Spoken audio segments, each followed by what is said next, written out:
నమ్మకం. విద్యార్థి ఉద్యమాల్లో ఏముంటుందండి? విద్యార్థి ఉద్యమాలు అన్నప్పుడు ఏముంటుంది? విద్యార్థుల సమస్యలు, వాటి మీద ఉద్యమాలు, ప్రపంచంలో ఎక్కడైనా అణచివేత జరిగినా, ఎక్కడైనా అక్రమాలు జరిగినా దాని మీద సోషలిజం కానీ సెక్యులరిజం డిబేట్ జరుగుతాయి కదా. ఎవరు సోషలిస్టులు కాదు కదా. ప్యూర్ సోట్ నేనంతే ఎస్ఎఫ్లో ఉంటుంటే కానీ నేను వాజ్పేయి గారు కాదా సోషలిస్ట్? చంద్రశేఖర్ గారు కాదా సోషలిస్ట్? ఆ తర్వాత మీరు టీఆర్ఎస్లో నెంబర్ 2 ఉండరు కదా, మీరు సడన్గా ఎందుకు ఇట్లా వెళ్ళాల్సి వచ్చింది? అసలు మీకు ఏం ప్రాబ్లం వచ్చింది? మరి ఆయనకే తెలవాలి. మమ్మల్ని ఎందుకు బయటకు వెళ్ళకుండా ఆయనకే తెలవాలి. మేము ఎందుకు నచ్చలేదు, మా వల్ల ఏం లాస్ అయిందో, మా వల్ల ఏం నష్టం జరిగిందో వాళ్ళకి తెలవాలి, మాకు తెలవాలి. మీరు అక్కడి నుంచి బీజేపీకి వచ్చాము. వెళ్ళగొట్టిన తర్వాత వాడు నన్ను వెళ్ళగొట్టిన తర్వాత పోయినా. అంటే మీరు అంటే పీడిఎస్సీలో చేసి యాక్టివ్ కాకపోయినా కానీ మీరు సిద్ధాంతపరంగా చాలా డిఫరెంట్ ఉన్న పార్టీ కదా ఇది. ఒక మాట చెప్పాలా సార్, ఎందుకో ఈ డిబేట్ ఎప్పుడు పదే జరుగుతుంది, క్లారిఫై చేయాల్సి అక్కడ ఉన్నది. సార్ సార్ రెండు పార్శ్వాలు. అవును. ఒకటేమో మేము విద్యార్థి రాజకీయాల్లో ఉన్న వాళ్ళం, అవును, లెఫ్ట్లో ఉన్న వాళ్ళం, అదొక పార్ట్. మేము ఆ విద్యార్థి ఉద్యమాల్లో ఉన్నంత వరకు విద్యార్థుల సమస్య మీద ఉద్యమించడం, ఎక్కడైనా బయట అక్రమాలు జరిగినా, అన్యాయాలు జరిగినా, ప్రజల హక్కులకు భంగం కలిగినా కూడా మేము కొట్లాడేటోళ్ళం, అదొక పార్ట్. 2021లో టీఆర్ఎస్ పార్టీ పుట్టింది, అది ఒక ఉద్యమం నడుపుతుంది. అంటే 3 తరాలుగా తెలంగాణ ప్రజలు తెలంగాణ కావాలని కొట్లాడుతున్న సందర్భంలో, అంతకంటే ముందు ఉద్యమ నేపథ్యం ఉన్న వాళ్ళుగా మేము కూడా 96 నుంచి వెళ్ళి జయశంకర్ సారు వాళ్ళంతా, ప్రెస్ ప్రభాకర్ ఉండేది, వాళ్ళంతా తెలంగాణ మూమెంట్ నడుపుతున్నప్పుడు మేము ఉన్నాం వాళ్ళ. కాకపోతే అప్పటి ఉద్యమం లైమ్ లైట్కి రాలేదు కాబట్టి మేమంతా బయటికి రాలేదు. 2021లో కేసీఆర్ గారు ఉద్యమం పెట్టిన తర్వాత 22లో మళ్ళీ మేము ఆ పాత వాసన అంతా ఉంటాయి కాబట్టి మేము పోయినాం. ఉద్యమంలో ఏ పాత్ర పోషించడమో మా మా చరిత్ర అంతా తెలంగాణ సమాజంలో ఇట్లా తెలిసే అందరికీ తెలుసు. రాష్ట్రం వచ్చింది. రాష్ట్రం అదొక పాత్రిగా అక్కడ రాజకీయ పార్టీగా అవతరించింది. ఒక ఉద్యమ పార్టీ నుంచి మొదలుకొని ఒక రాజకీయ పార్టీగా మారింది. కేసీఆర్ గారు ఒక మాట అన్నారు, మేము ఫక్తు రాజకీయ పార్టీ మాది, మేము రాజకీయాలు చేస్తాం, మేము జంగమేళం కాదు, మాకు పదవులు కావాలి, మాకు పవర్ కావాలి అని చెప్పాడు. మేము అందులో గెలిచినాం, మేము ఆర్థిక మంత్రిగా పనిచేసినాం. ఇక్కడ పొలిటికల్ పార్టీలో పనిచేయడం అంటే అది బీజేపీనా, అది టీఆర్ఎస్ పార్టీ, అది సిపిఐ పార్టీ, సిపిఎం పార్టీ కాదు. రాజకీయాలకు వచ్చిన తర్వాత ప్రజల ఓట్లతో, ప్రజల ఆశీర్వాదంతో, మద్దతుతో ప్రభుత్వాలకు వస్తారు లేదా ప్రతిపక్ష పాత్ర పోషిస్తారు.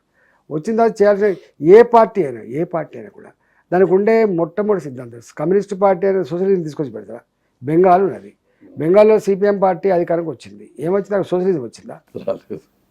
ఈ దేశంలో 29 రాష్ట్రాల్లో ఎట్లా పరిపాలన కొనసాగిందో మంచికో చెడుకో కొనసాగింది తప్ప సిపిఎం పార్టీ అధికారానికి వచ్చినంత మాత్రాన మొత్తం మార్క్సిజం అక్కడ రాలేదు, లెనినిజం రాలేదు, ఈ సోషలిజం అంత అక్కడ కూడా రాలేదు. కాబట్టి అక్కడ ఏంటి, బెంగాల్లో ఉన్న ప్రజల సమస్య, కనీస సమస్యల పరిష్కారం, మంచి పరిపాలన అందించడం, ప్రజల విశ్వాసం పొందడమే, అంతకంటే ఎక్కువ లేదు. ఎక్కడైనా అంతే. ఈ టీఆర్ఎస్ పార్టీ ఉంది, టీఆర్ఎస్ పార్టీ ఉద్యమం నుంచి వచ్చిన పార్టీ అయినప్పటికీ కూడా అది ఏం పని చేసిందో దాని చరిత్ర ఏందో ఇలా మీ ముందు లేదు. ఇలా భారతీయ జనతా పార్టీ కూడా భారతీయ జనతా పార్టీ అనగానే ఇదో మతోన్మాద పార్టీ, ఇది ఇట్ల పార్టీ, తప్పుడు ఆలోచన ఉన్నది, తప్పుడు ప్రచారం కూడా చేస్తున్నారు, తప్పది. భారతీయ జనతా పార్టీ ఇవాళ గుజరాత్లో 27 సంవత్సరాలు పాలించిన తర్వాత మళ్ళీ 5 ఏళ్ళు అధికారం కట్టబెట్టిండ్రు. అంటే అర్థం ఏంటి అంటే గుజరాత్ ప్రజానీకానికి ఆ ప్రభుత్వం వాళ్ళ ఆస్పిరేషన్స్కి అనుగుణంగా, వాళ్ళ ఆలోచనకు అనుగుణంగా, వాళ్ళ వేవ్లెంత్కి అనుగుణంగా, ప్రజల వేవ్లెంత్కి అనుగుణంగా పాలించింది కాబట్టి ఉంది కదా. అనేక రాష్ట్రాల్లో భారతీయ జనతా పార్టీ ఉంది. ఆడ భారతీయ జనతా పార్టీ మతోన్మాదం చేస్తుందా? భారతీయ జనతా పార్టీ మొత్తం ఇంకేమైనా వేరే వాళ్ళను అదే చేస్తుందా? భారతీయ జనతా పార్టీ అక్కడి ప్రజానీకానికి మంచి పరిపాలన అందించడంలో వాళ్ళతో శబాష్ అనిపించుకుని సక్సెస్ కూడా మళ్ళీ ఇక్కడ కూడా మోడీ గారు వచ్చిన తర్వాత చాలామంది ఇదే వార్త చేసిండ్రు, మోడీ గారు వచ్చి దేశం ఏమైపోతుంది, ఏమైపోయింది? లుంబిని పార్క్ బంపేలు లేవు మోడీ గారు వచ్చిన తర్వాత. దిల్షుక్ నగర్లో అమాయకులు ఉన్నటువంటి జాగాలలో ప్రజలు బాంబ్ బ్లాస్టర్లో ఇప్పటికి కూడా జీవోత్సవాల్లో బతుకున్నారు. ఇవాళ మా కుటుంబం బాగుండాలి, సమాజం బాగుండాలని చెప్పి సాయిబాబా టెంపుల్ దగ్గర పోయి పూజలు నిర్వహించినటువంటి అమాయక ప్రాణాలు గాలిలో కలిసిపోయినాయి, మీకు తెలుసు. ఇలా లేవు, ఓ గోకుల్ చాట్లేదు ఇవాళ. ఇవన్నీ అడుగుతున్నా భరద్వాజ్ గారు, అంటే ప్రజలు కూడా అర్థం చేసుకోవాలి. మోదీ గారు పరిపాలించిన 10 సంవత్సరాల కాలంలో ఎక్కడన్నా బాంబ్ బ్లాస్ట్లు ఉన్నాయా? లేవు. అమాయకులు చావులు ఉన్నాయా చెప్పండి? ఇవాళ మెటల్ డిటెక్టర్లు ఉన్నాయా షాపులు కాడ చెప్పండి? సెక్యూరిటీ పర్సన్స్ ఉన్నారా చెప్పండి? బయటికి పోయిన కొడుకు మళ్ళీ తిరిగి వస్తున్నాడు ఆడు, బయటికి పోయిన భర్త ఏమైతే ఆందోళన లేదు. ఇవాళ ఒక ప్రశాంతమైన వాతావరణం ఉంది కదా భరద్వాజ్ గారు. ప్రజలకు ఏం కావాలి? ప్రశాంత వాతావరణం కావాలి. అంటే ఈ దేశంలో నాకు భద్రత ఉందనే విశ్వాసం కావాలి. గదే ఇచ్చింది కదా మోడీ గారు. ఇంకే మోడీ గారు ఏమి ఇచ్చిండు? 1947 నుంచి మొదలుపెట్టి 2014 వరకు ఒక 75 ఎయిర్పోర్ట్లు ఉండే, 153 ఇచ్చిండు. ఇలా మీరు చికెనబాట ఎలివేషన్ పోతే ముక్కు మూసుకొని పోయేటోళ్ళు మీరు. పందికొక్కులు, ఎలుకలు, ఈగలు, దోమలు, మలమూత్రాలు, కంపు వాసన ఉండేది. ఇలా ఉండదా అండి అక్కడ? చెప్పండి. ఒకప్పుడు కాశ్మీర్కి పోవాలంటే అమ్మో అక్కడ ఏమైద్దో చచ్చిపోతామనే భయం ఉండే. లాల్ చౌక్లో మన భారత భూభాగంలో లాల్ చౌక్లో మూడు రంగుల జెండా, మన జెండా ఎగరాలంటే ప్రాణం పోవాల్సిందే కదా. చెప్పండి. ఇవాళ 75 ఏళ్ళ క్రితం పెట్టబడ్డది 370 ఆర్టికల్. ఇలా ఈ దేశంలో భాగమని మనం అంటున్నాం. ఇవాళ అక్కడ ఇది భారత్లో భాగమని, అది కూడా ఒక స్విట్జర్లాండ్ లాంటి దేశంగా ఎట్లా ఎదిగిందో అట్లాంటి వాతావరణం ఇక్కడ ఉంది. బ్రహ్మాండమైనటువంటి టూరిజం డెవలప్ అయ్యే ఆస్కారం ఉంది. వేరే రకంగా ఆర్థికంగా డెవలప్ అయ్యే ఆస్కారం ఉంది. వాట్ ఈజ్ రాంగ్ అని చెప్పండి. ఏం చేసిన మోడీ గారు? ఒకప్పుడు ప్రపంచంలో మీరు అబ్దుల్ కలాం గారు ప్రెసిడెంట్ ఆఫ్ ఇండియా ఉండే, అమెరికాకు పోయిండు. బూట్లు ఇడిపించి కోట్ ఇడిపించి చెక్ చేసిండు, మీకు తెలుసు.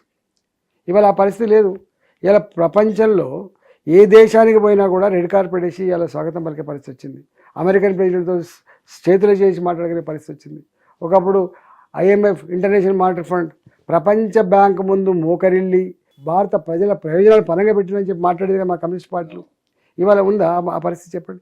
మోడీ గారు ఆ పని చేస్తలేడు కదా. ఇవాళ మోడీ గారు ఎక్కడ కూడా ప్రపంచ బ్యాంక్ ముందు మోకరిల్తలేడు, ఏషియన్ డెవలప్మెంట్ బ్యాంక్ ముందు మోకరిల్తలేడు, అప్పులకు ఊతలేడు.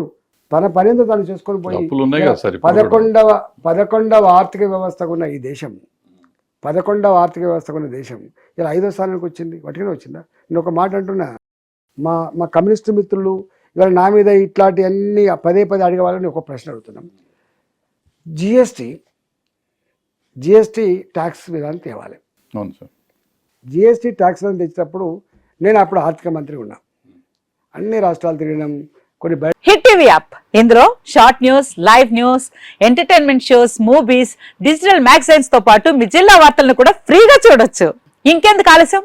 వెంటనే హిట్ టీవీ యాప్ ని డౌన్లోడ్ చేసుకుని ఫ్రీగా ఎంటర్టైన్మెంట్ పొందండి. Hit TV app. Hit TV app. Please download hit TV app. Hit TV app ని ఫ్రీగా డౌన్లోడ్ చేసుకుని ఎంజాయ్ చేయండి. మీకు నచ్చిన ఎంటర్టైన్మెంట్ కోసం హిట్ టీవీ యాప్ ని ఫ్రీగా డౌన్లోడ్ చేసుకుని ఎంజాయ్ చేయండి. హిట్ టీవీ యాప్ ని డౌన్లోడ్ చేసుకుని ఆస్వాదించండి, ఆశీర్వదించండి. ఇంతమంది సెలబ్రిటీలు హిట్ టీవీ యాప్ ని డౌన్లోడ్ చేసుకోండి అని చెప్తున్నారంటే ఎంత మంచి యాప్ ఆలోచించండి. అమెరికాలో చదవాలనుకునే వాళ్ళకి విశ్వసనీయమైన పేరు మన శౌర్య కన్సల్టెన్సీ. UK లో 1 year masters, UK లో 1 year masters, 2 years work permit up to 5 years visa. Contact Saurya Consultancy. Contact 89851 89851.